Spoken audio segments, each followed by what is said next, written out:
introducing the challenger from Hawaii, weighing 237 pounds, Ricky the Dragon Steamboat. Fred Ricciani for the Sports Courier here with the WWE 2K14 review.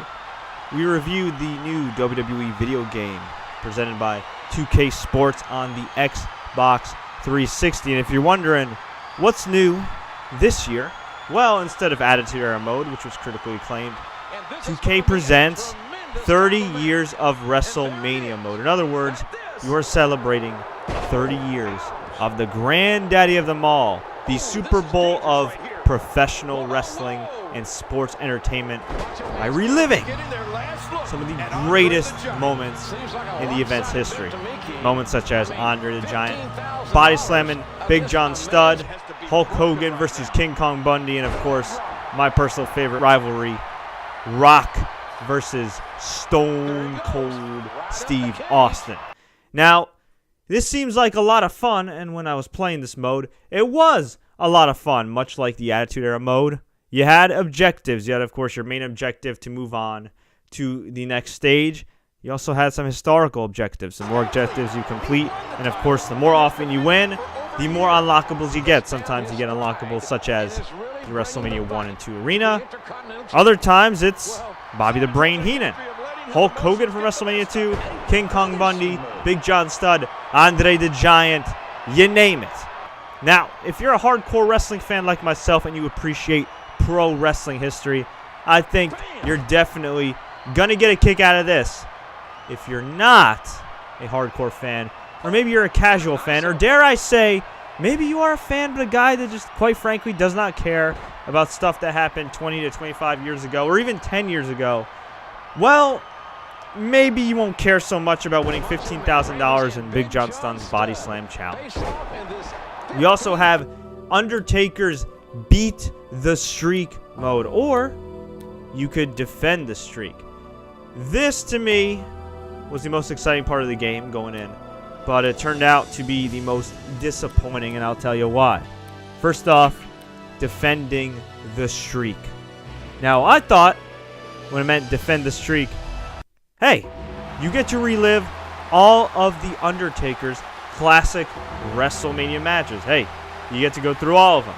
Sure, there were some pretty bad ones, like against Bundy and Jake Roberts and Snuka and Tensai and Big Show. But hey, there were also a lot of good to great matches with Randy Orton, Adam Edge Copeland, the series of matches with Shawn Michaels, Triple H, and most recently, CM Punk. And don't forget about the big Red Machine, Kane.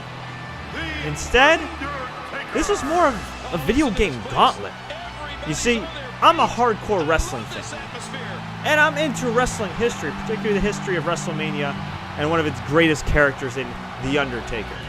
So, you can imagine my surprise when I picked Defend the Streak mode, only to see the likes of Heath Slater and Brodus Clay the Funkasaurus gracing The Undertaker with their presence. Now, no disrespect to these gentlemen, but I am sorry. I find it blasphemous that these men are sharing the ring with The Undertaker. It's one thing if you had a gauntlet mode and defending the streak, okay? I can understand that, okay, if you want to have a gauntlet mode.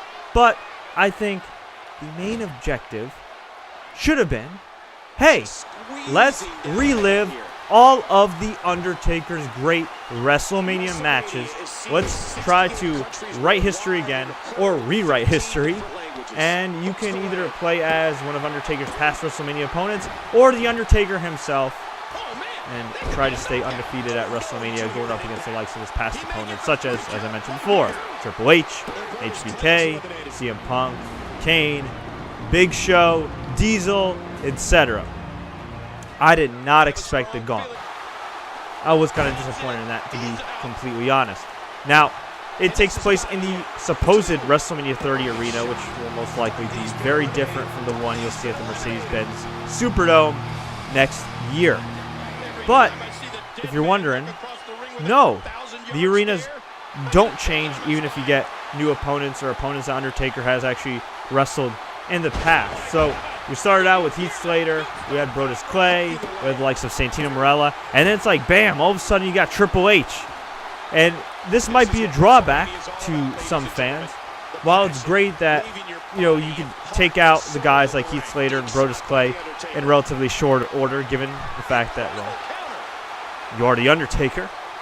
There is an issue in the sense that you go from really, really easy to, oh my God, it's Triple H, and you end up getting pedigreed, or you get the tombstone used on you, and you end up getting pinned 1, 2, 3, and actually losing the streak. There's a stark contrast there. You know, you would think you'd kind of gradually build up before you get to Triple H, who I guess would be technically the boss of this mode, but nope.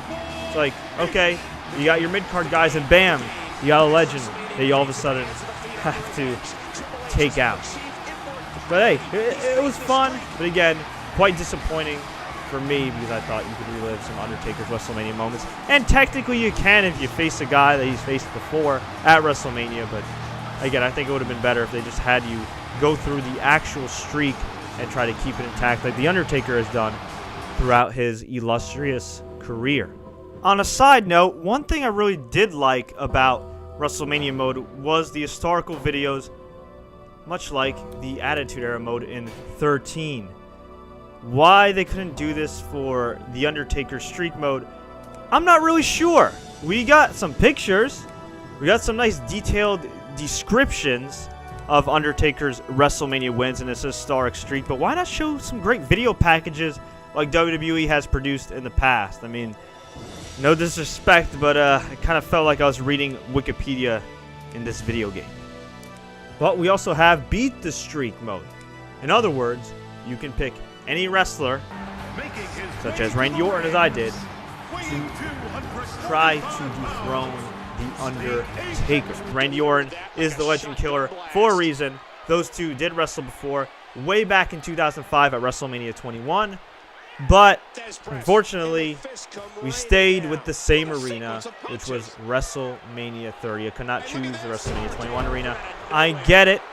They want to save these arenas as unlockables for all the fans. However, you should at least be able to play in the arenas that Undertaker competed in, depending on the match. For example, if he wrestled Triple H most recently at WrestleMania 28, have it automatically change to the WrestleMania 28 arena.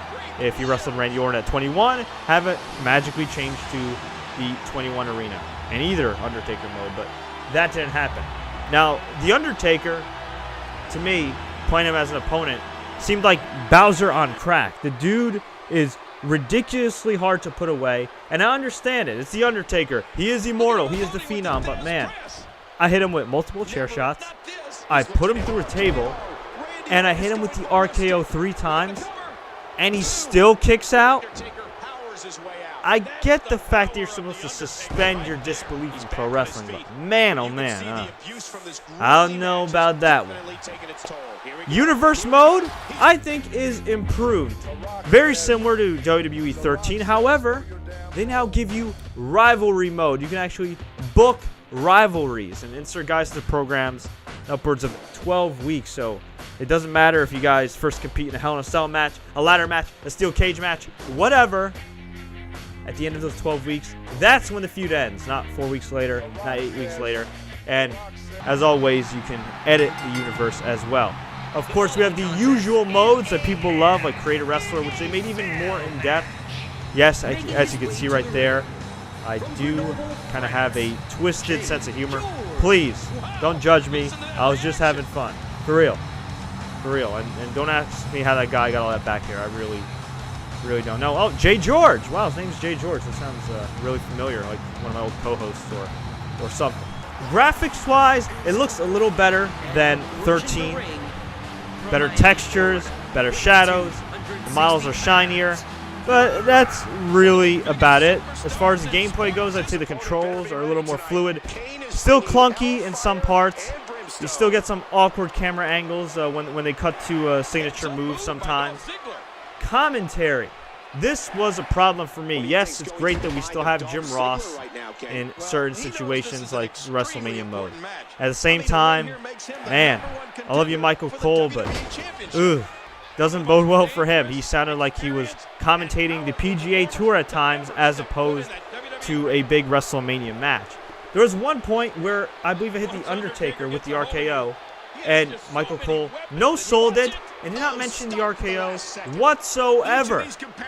On top of that, there was a moment, I believe, where I superplexed the guy outside of the ring, and all of a sudden, Michael Cole goes, "Oh man, the barricade is destroyed." Whoops. Safe to say that might be a little bit of a bug there.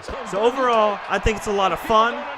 I think that there are enough modes for wrestling nerds like myself to appreciate and get sucked into. We did not get an opportunity to really test out the online play yet, but we'll be doing more in-depth videos on each of these modes. Overall, I give this game a 7 out of 10. I think a lot of wrestling fans will find this fun. However, if you bought WWE 13 last year and you're expecting a significant enough improvement to warrant $60, you may or may not feel it's worth your money. Again, if you're not like me and a wrestling nerd and history buff. If you're a casual wrestling fan or a guy that likes playing wrestling games but perhaps isn't a hardcore WWE fan, you may be better served spending your money on Assassin's Creed 4 and Battlefield 4, which come out the same day as WWE 2K14. Stay with us right here on the Sports Courier for exclusive features, live chats, interviews, and more in-depth coverage of WWE 2K14. Don't forget to subscribe, enjoy the matches, and game on.